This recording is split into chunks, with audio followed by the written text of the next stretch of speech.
Okay, that's good. That's good, Eddie.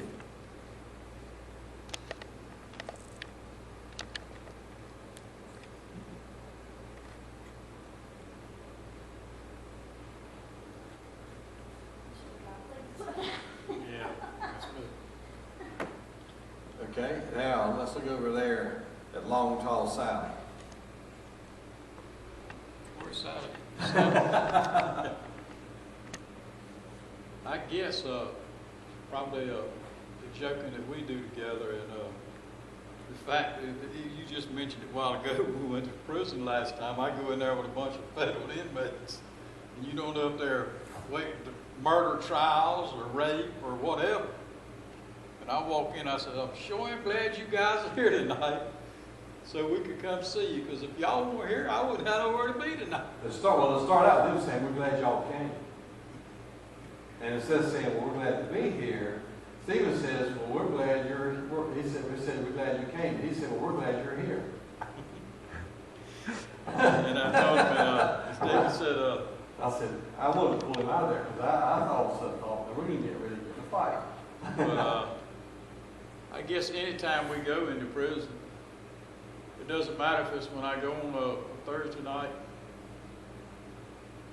to the women's, Friday night to the women's prison, Thursday night to the men's. There are people there who are there for various reasons, and some of them are not because they had perfect attendance in Sunday school. The Lord's got your back when you go in there. You know, it's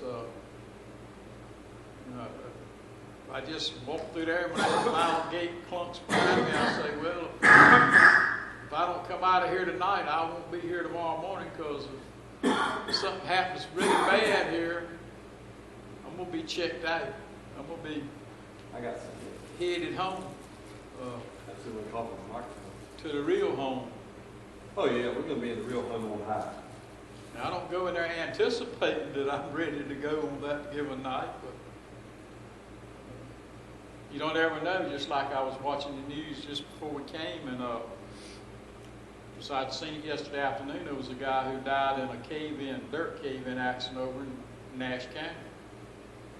And this afternoon they finally announced who it was, and it was actually Sheriff Elks, one of his former son-in-laws, who was killed over there. And it actually, so you don't ever know. You know, anytime you do anything, when you get in the car and start down the road, you better hope the Lord's got your back, because around the next curve, it might be time to meet you.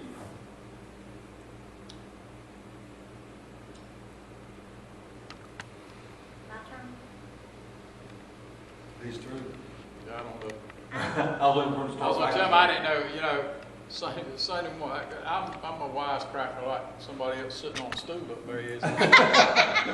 Sunday morning when he made the comment about, how many of you got a Bluetooth? Well, I just kind of said a little bit, I said, I ain't got a Bluetooth, but I got a false tooth. And somehow or other, Hazel Baker heard it.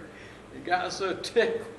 And she was still laughing at the end of the church service. She said, sometimes somebody just says something that hits you funny bone, and that just hit me funny for some reason. I said, well, you should have turned around and slapped me. But it didn't disrupt anybody. God had all of us. That would have brought the whole house down. God had all. She was laughing about it. God, well, I could tell I think Keith was a little embarrassed about that. But now, her grandson sitting right next to her, he was just as ticklish. I think he was tickled at her and what I said too. So I had to be careful what I said. Yes. And where you say it. Like I did at the women's prison. I won't mention that. That was. I'll go ahead and talk. No, that was. When you stand at a bunch of women prisoners and say, I got something ain't one of y'all here got. And then you realize that was the stupidest statement you can make in a women's prison. And then I reached in my pocket and said, I got to get out of jail free card. Now, can you imagine what that would have been like? But the Lord had my back then too. But they wanted to know, could they auction that card off? And I thought, oh Lord, I was looking for them to really get upset. And everybody starts laughing, wanting to know if he's auctioning it off. There's 90-something women in there. 90-something women sitting right there. And I don't know why they're there, but one woman's been in prison 35 years, so that went from having prayer for attendance at Sunday school either.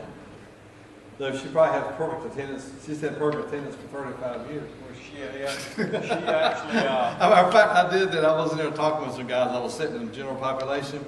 One of the guys said he'd been here I asked him how long has someone been here, and he said he'd been here since 5 years or 6 or 7.